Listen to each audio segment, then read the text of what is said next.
Ok, tu penses que la Formule 1 c'est juste un sport ennuyeux devant lequel on fait la sieste. Laisse-moi te présenter 3 courses incroyables à regarder. En troisième position, Hockenheim 2019. Ok, on est le 29 juillet 2019, on est au 11e Grand Prix de la saison. Le Grand Prix s'annonce assez excitant avec des conditions changeantes. On a un VTL qui part 20e et dernier, un Lewis Hamilton qui part de la pole, et comme je l'ai dit, des conditions changeantes avec des entrées de la safety car assez récurrentes. Et à la clé de ce Grand Prix, un résultat que personne n'attendait. Je te laisse aller voir le Grand Prix pour découvrir qui était sur le podium.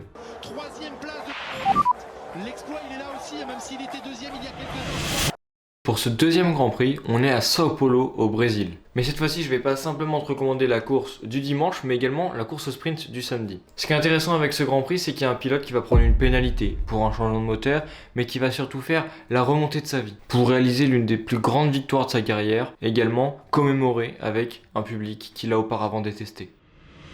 Et pour cette première position, on va parler du Grand Prix d'Abu Dhabi 2021. Vous avez déjà sûrement tous entendu parler de ce Grand Prix, le Grand Prix le plus polémique de l'histoire. On est à la dernière manche du championnat. Deux pilotes sont à égalité de points en championnat pour devenir champion du monde. D'un côté, Lewis Hamilton et Max Verstappen. L'un est là pour battre le record ultime et atteindre 8 titres de champion du monde, et l'autre pour obtenir son premier titre mondial. Toute la saison, la bataille entre les deux pilotes au championnat a été très serrée, parfois musclée et des fois en dépassant un peu les limites. Mais ce dernier Grand Prix va tout départager et je vous laisse le découvrir ou le redécouvrir parce que c'est vraiment un Grand Prix incroyable. On peut pas être neutre devant ce Grand Prix, on prend forcément parti d'un côté ou de l'autre et soit on est heureux, soit on ne l'est pas. Il reste une tonne de Grands Prix incroyables que je peux vous recommander. Si vous voulez une partie 2, dites-le moi dans les commentaires, pensez à liker et à vous abonner et moi je vous dis